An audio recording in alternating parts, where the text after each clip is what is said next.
আসসালামু আলাইকুম ওয়া রাহমাতুল্লাহ। সবাই কেমন আছেন? আশা করি সবাই অনেক ভালো আছেন। রাখাল রাজন ব্লগের পক্ষ থেকে আপনাদের সবাইকে স্বাগতম। আজকে আরেকটা নতুন ভিডিও নিয়ে আপনাদের সামনে উপস্থিত হলাম।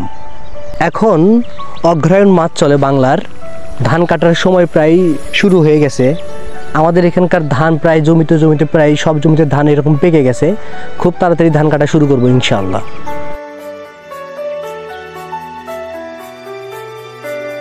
ধান কাটতে আসলাম জমিতে। যাদেরকে দেখতে পারতেছেন ধান কাটতেছে, এদেরকে বলা হয় হচ্ছে মামুন কামলা।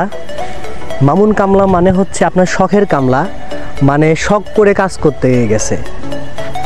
তো আমাদের এখানে ধান প্রায় সব জমিতে এরকম কাটা প্রায় শুরু হয়ে গেছে। তো আসলে ধান বলতে গেলেই আপনার ধান মানেই তো ভাত, আর ভাত মানেই মনে করেন মাছে ভাতে বাঙালি। ভাত ছাড়া নাকি একদম মানে বাঙালি অচল। বাঙালি যেখানেই যাক না কেন ভাত দেওয়াই লাগবে। ভাত না খাইলে পরিতৃপ্তি আমাদের কখনোই আসবে না। এই সিজনে ধান কাটার পরে এইভাবে ধানের আটিগুলা জমিতে অনেক দিন ফালায় রাখে। প্রায় আপনার একজন মানে 1 সপ্তাহ 10 দিন এই রকমের মতো মনে করেন ফালায় রাখে। তো আসলে জমিতে রাখার কারণগুলো হচ্ছে এই ধানের যে আপনার খ্যারগুলো আছে, মানে খড় আর কি, ওই আপনার খড়গুলো যাতে একদম পুরোপুরি শুকায় যায়, বাড়িতে গিয়ে যাতে আবার এক্সট্রা করে আবার শুকান না লাগে, সেই জন্য মানে আটিগুলো এরকম মানে জমিতেই শুকায়। তো আপনার এরকম শুকানোর পরে তারপরে আটিগুলো যে ছোটাগুলো থাকে সেই মনে করেন ছোটা দিয়ে মনে করেন আটিগুলো সুন্দর করে মনে করেন বেঁধে নিতে হয়। তারপরে মনে করেন আস্তে আস্তে নিয়ে যাওয়ার পালা মনে করেন শুরু হয়ে যায়। আজকে আসলাম ধানের আটিগুলো বাঁধার জন্য। তো আজকে আটি বাঁধার কাজ আমাদের এখানে চলতেছে। তো আটি বাঁধার কাজ করার পরে এই ধানগুলো নিয়ে যাওয়া লাগবে।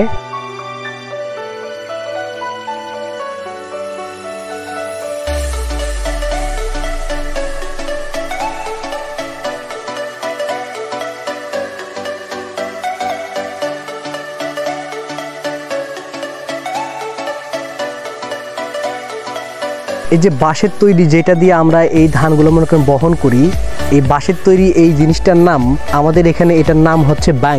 তো যাই হোক, আপনারা যে যে অঞ্চল থেকে দেখতেছেন এটার নাম কি, যদি আপনাদের এখানে যে নামটা ভিন্ন হয়ে থাকে তাহলে অবশ্যই কমেন্টে অবশ্যই জানাবেন।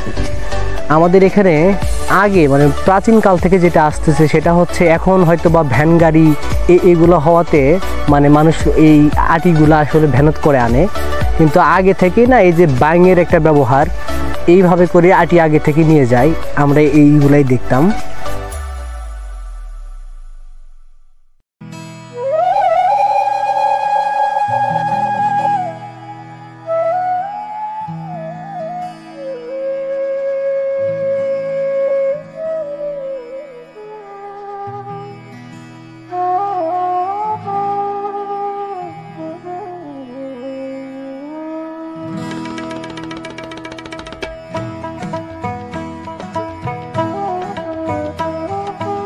জমি থেকে ধানের আটি আনার কাজ শেষ হলো। এখন আটিগুলো আমাকে বারেনের পালা। তো আগে 90 দশকের আগে দেখতাম এই আটিগুলা ড্রামে বা আমাকে বিরেন্সিতে এইগুলাকে আমাকে বাড়াইতো। তো এখন প্রযুক্তির কল্যাণে এখন মনে করেন আমরা সবাই এরকম মেশিন ব্যবহার করি। কাজ অনেক আগের থেকে অনেক বেশি সহজ হয়ে গেছে কাজ করা।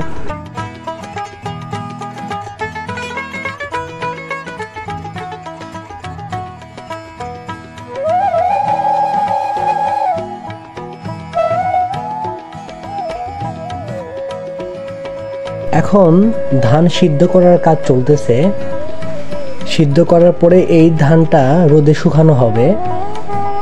এই ধানের ভিতরে একটা ধান আছে যেই ধানটা আমরা সিদ্ধ কখনো করি না, ওইটা থেকে আমরা আতপ চাল তৈরি করি। আর ওই আতপ চাল থেকে শীতকালীন যে পিঠা আছে সেই পিঠাগুলো এখান থেকে আপনার তৈরি করা হয়।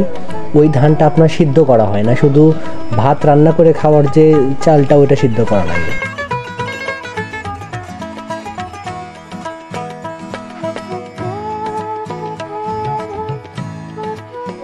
বাড়ির আঙিনাতে ধান শুকানোর কাজ চলতেছে। এই ধানটা এইখানে শুকানোর পরে মেল থেকে এই ধানটা ভেঙে আনার পরেই এখান থেকে আপনার চালগুলো মনে করেন বের হবে। তো আসলে ধান শুকানোর এই দৃশ্যগুলা এই বাড়ির আঙিনাতে এই সময়ে দেখতে আসলে অনেক বেশি সুন্দর লাগে। প্রত্যেকের বাড়ির সামনে এরকম মানে ধান নাড়িয়ে রাখছে।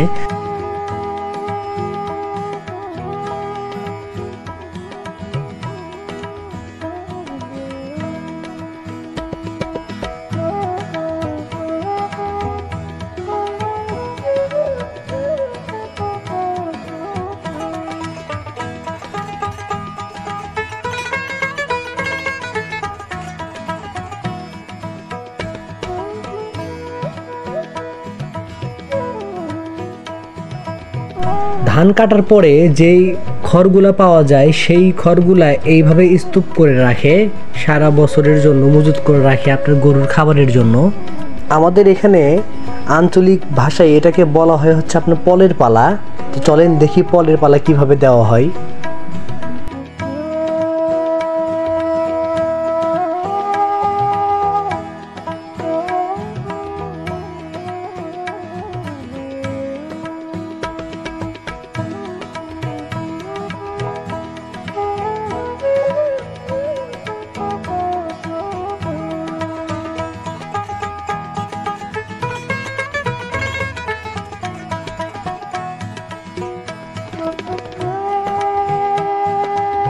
যদি আমার ভিডিও আপনাদেরকে ভালো লেগে থাকে তাহলে আমার ইউটিউব চ্যানেলটা অবশ্যই সাবস্ক্রাইব করবেন, আর আমার ফেসবুক পেজটা অবশ্যই ফলো করে রাখবেন, লাইক কমেন্ট শেয়ার করবেন।